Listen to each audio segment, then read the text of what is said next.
Assalamualaikum warahmatullahi wabarakatuh. Perkenalkan, nama saya Bayu Sulistia dari kelompok 3 sebagai moderator, dan kami akan mempresentasikan tentang Internet of Things yang akan dibacakan oleh anggota saya, yaitu Rizky Dewi Winarno dan Sonia Dila Ramawati. Dan pertama ini akan dibacakan oleh Sonia Dila Ramawati. Sejarah dan perkembangan IoT atau Internet of Things. Internet of Things diperkenalkan oleh Kevin Ashton pada tahun 1999. Kevin Ashton merupakan CEO founder dari Auto ID Lab MIT. Kevin Ashton juga mempionirkan RFID yang digunakan pada barcode detector untuk supply chain manajemen domain. Dia juga telah memulai Yanxi, sebuah perusahaan yang membuat energi untuk teknologi penginderaan dan monitoring. Berikut adalah kutipan dari Kevin Ashton yang ditulis pada tahun 2009 untuk jurnal RFID yang akan membantu dalam memahami tentang inti dari IoT atau Internet of Things. If we had computers that know everything there was to know about things, using data they gathered without any help from us, we would be able to track and count everything, and greatly reduce waste, loss, and cost.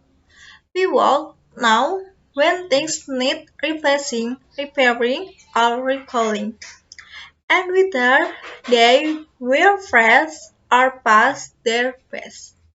Yang kedua adalah we need to empower computers with their own means of gathering information, so they can see, hear, and smell the world for themselves in all its random glory. Apa itu IoT? IoT atau Internet of Things.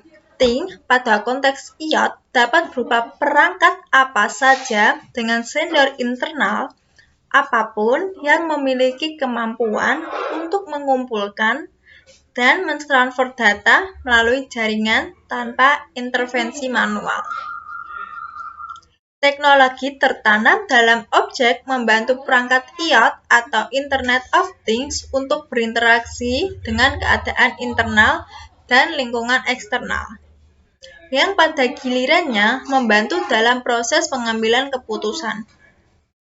IoT adalah konsep yang menghubungkan semua perangkat ke internet dan memungkinkan perangkat internet berkomunikasi satu sama lain melalui internet. IoT adalah jaringan raksasa dari perangkat yang terhubung, semua yang mengumpulkan dan membagi data tentang bagaimana suatu perangkat tersebut digunakan dan lingkungan di mana perangkat tersebut dioperasikan. Definisi IoT atau Internet of Things yang pertama adalah Tasagras atau Coordination and Support Action for Global RFID Related Activities and Standardization. Karagas mendefinisikan bahwa Internet of Things atau IoT adalah sebuah infrastruktur jaringan global yang dapat menghubungkan perangkat keras dan virtual melalui eksploitasi data capture serta kemampuan komunikasi. Dalam infrastruktur terdiri dari jaringan yang sudah ada dan internet beserta pengembangan jaringannya. Sehingga IoT ini menawarkan objek, sensor, dan kemampuan koneksi agar menyediakan layanan dan aplikasi kooperatif yang independen. Yang kedua adalah SIP atau System Environment and Product. SIP mendefinisikan bahwa dunia Internet of Things atau IoT merupakan sebuah benda-benda perangkat keras yang diintegrasikan ke dalam jaringan informasi secara berkesinambungan, serta di mana benda-benda fisik tersebut dapat berperan aktif dalam proses bisnis. Yang ketiga adalah EPOS mendefinisikan bahwa IoT merupakan jaringan yang dibentuk oleh benda yang memiliki identitas pada dunia maya dengan cara beroperasi di ruang itu dengan menggunakan kecerdasan perangkat untuk terhubung dan berkomunikasi dengan pengguna, konteks sosial, dan lingkungan. Internet of Things merupakan sebuah konsep yang memiliki fungsi untuk memperluas konektivitas pada internet yang tersambung secara terus-menerus. Internet of Things atau biasa disebut dengan IoT sudah berkembang pesat di seluruh dunia. Selanjutnya akan dilanjutkan oleh teman saya. Yang keempat adalah unsur-unsur yang harus ada di Internet of Things. Itu sensor, yaitu merupakan perangkat yang sangat canggih di mana alat ini bisa menangkap atau mendapatkan informasi terkait dari hal-hal tertentu seperti sensor gerak, suhu udara, panas, dan lainnya. Yang kedua, konektivitas ialah berfungsi sebagai penghubung dan pertukaran informasi yang terjadi pada Internet of Things. Konektivitas ini biasanya yang dibutuhkan harus stabil namun tidak perlu dalam bentuk yang besar juga. Yang ketiga, perangkat yang berukuran kecil. Perangkat kecil ini dapat mendukung dan meningkatkan ketepatan, skalabilitas, dan fleksibel dalam pengembangan IoT. Dan teknologi memang seperti itu, makin kecil makin murah dan lebih kuat. Yang kelima adalah perangkat keras IoT atau Internet of Things. Hal pertama yang dibutuhkan untuk membangun perangkat IoT adalah sensor yang akan merasakan keadaan di lingkungan tertentu. Selanjutnya dibutuhkan remote dashboard untuk memonitoring output dari sensor dan menampilkannya dalam antara muka dengan bentuk yang jelas dan mudah dipahami. Terakhir akan dibutuhkan sebuah perangkat dengan kemampuan untuk service dan routing.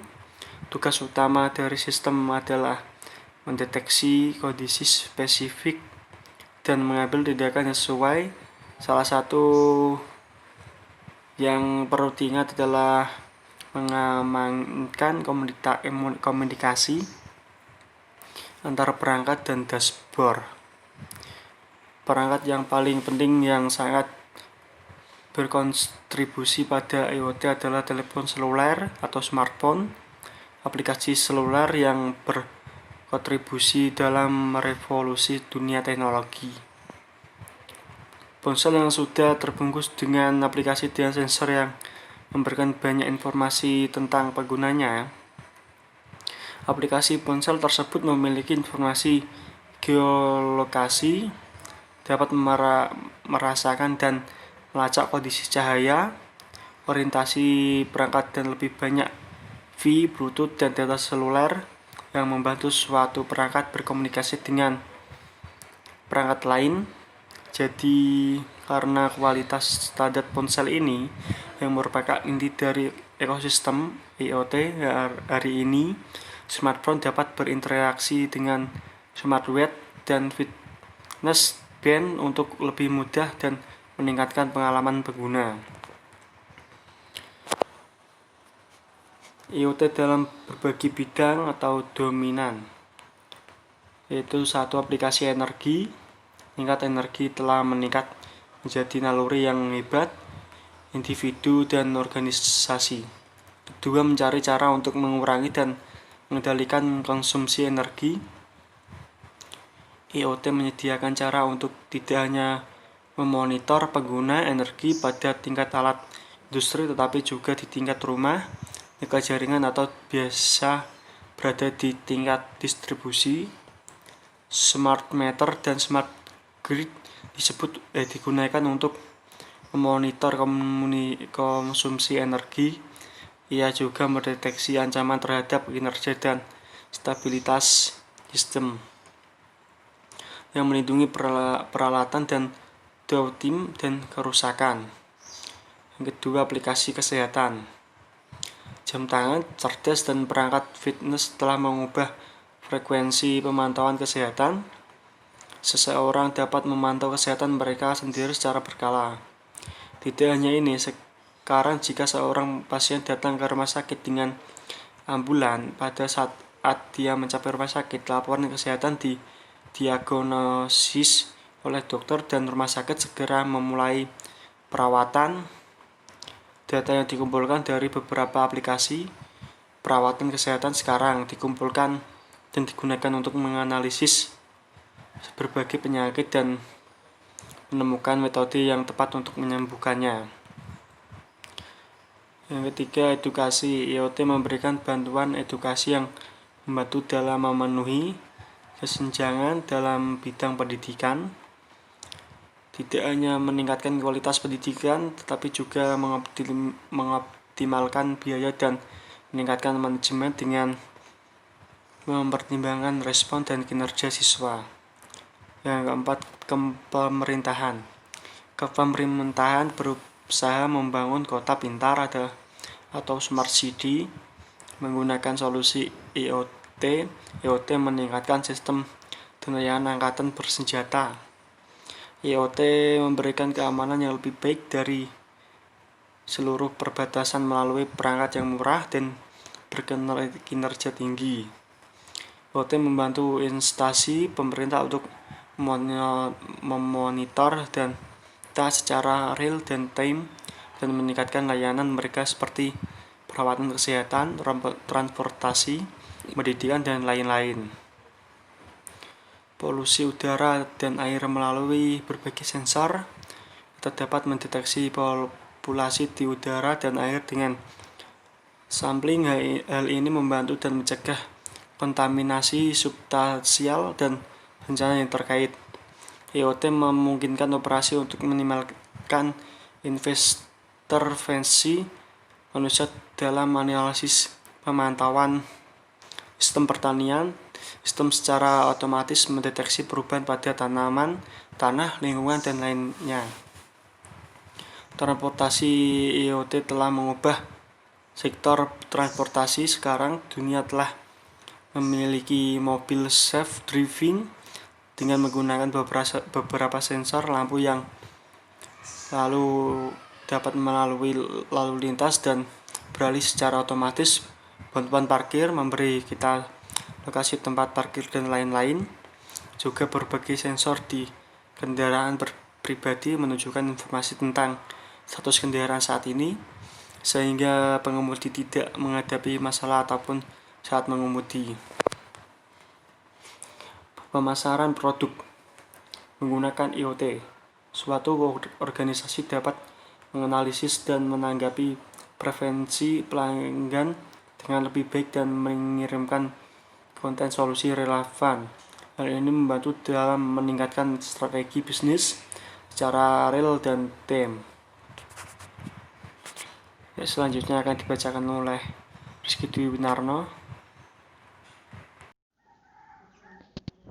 Selanjutnya contoh aplikasi dari IoT.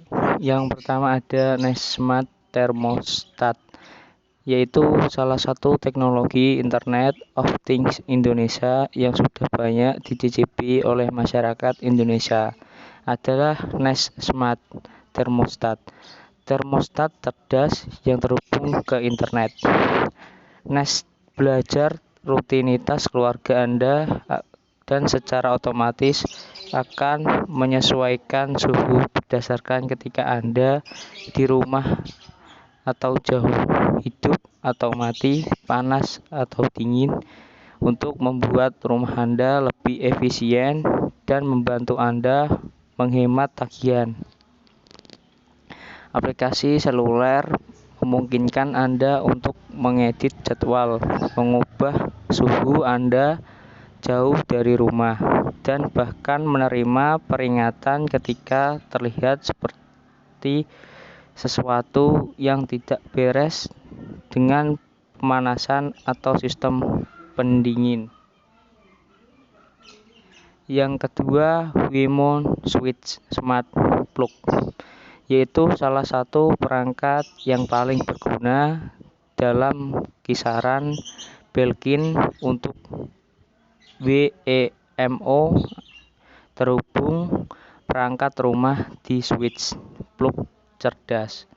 Ini dihubungkan ke stop kontak biasa, menerima kabel daya dari perangkat apapun, dan dapat digunakan untuk menghidupkan dan mematikan pada jadwal yang ditetapkan atau ketika Anda menekan tombol pada smartphone Anda. Model ini, plug cerdas Saklar Insight, juga memantau berapa banyak energi perangkat Anda gunakan, membantu Anda membuat rumah Anda lebih hemat energi. Anda dapat melihat ketika colokan yang seberapa banyak daya yang mereka gunakan dan mengatur jadwal untuk operasi yang tepat dari aplikasi mobile.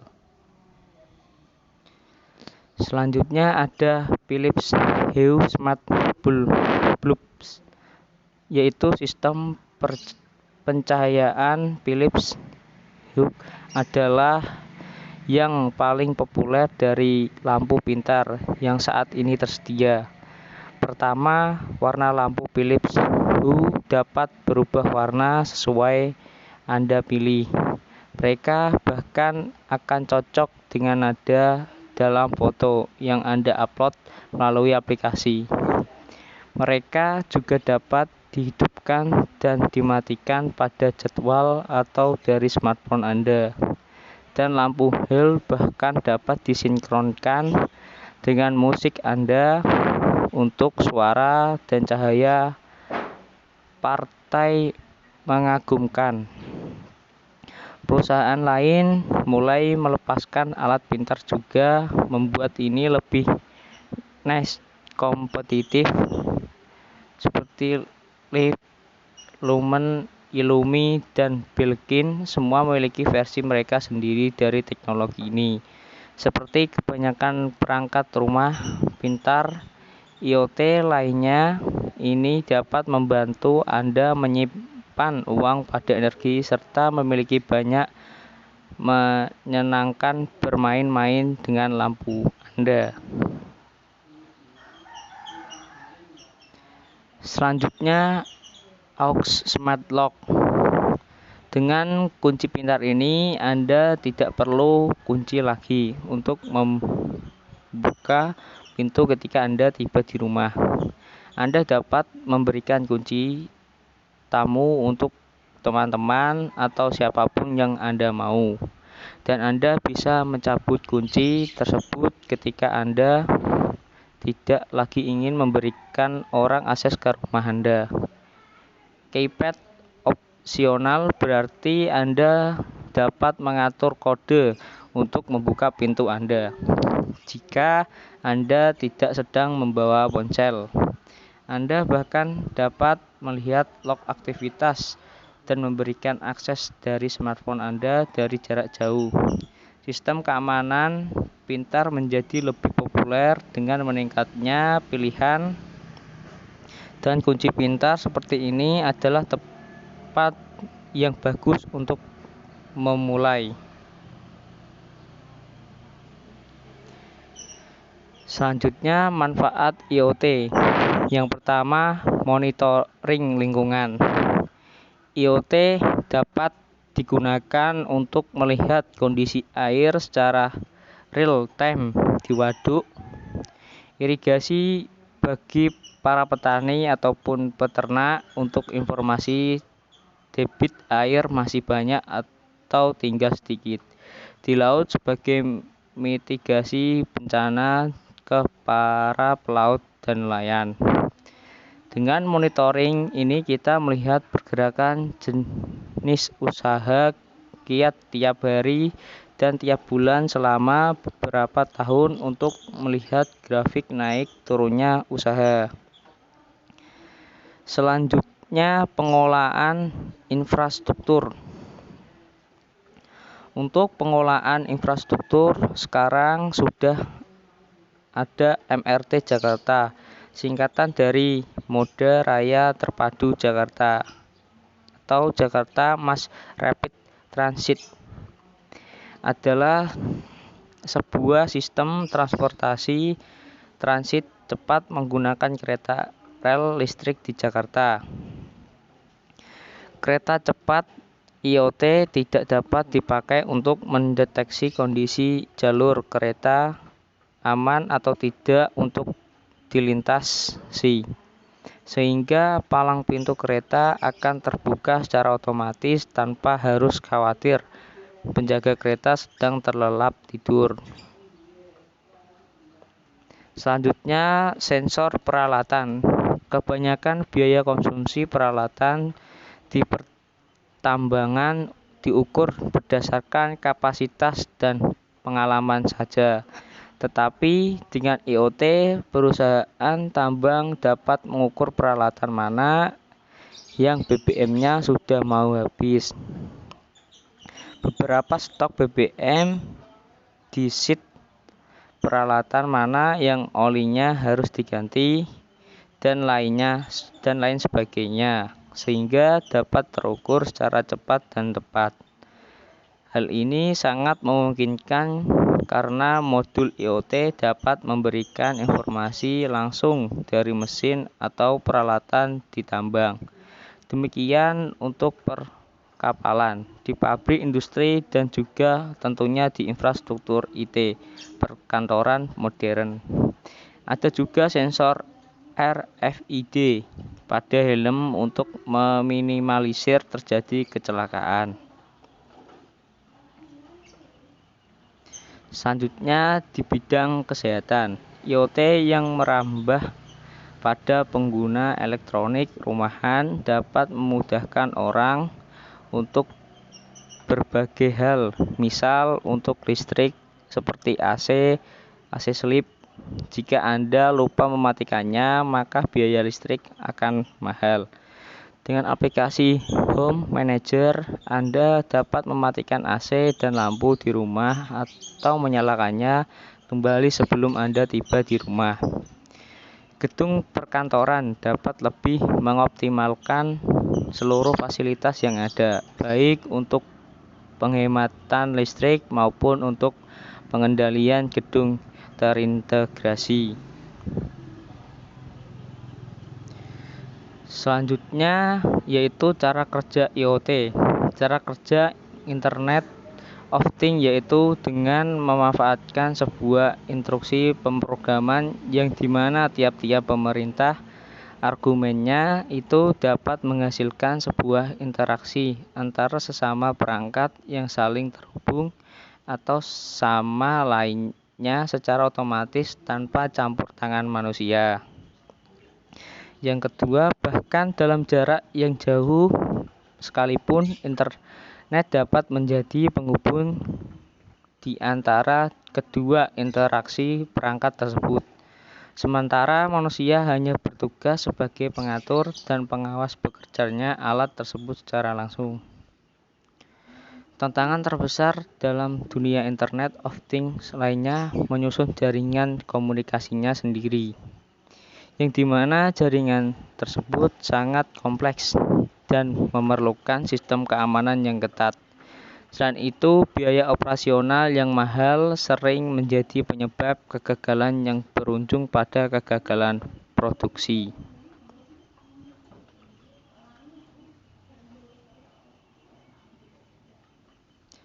Selanjutnya, ini merupakan contoh atau bagian dari cara kerja IoT.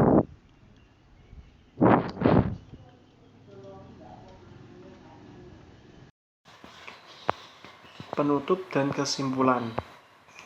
Tanpa kita sadari bahwa Internet of Things sudah berada di sekitar kita, termasuk barang-barang yang kita gunakan sehari-hari, contohnya ponsel, alarm, hingga mobil yang smart dan kehidupan sehari-hari. Internet of Things membuat suatu permasalahan yang kompleks menjadi simpel dan dengan proses pengoptimal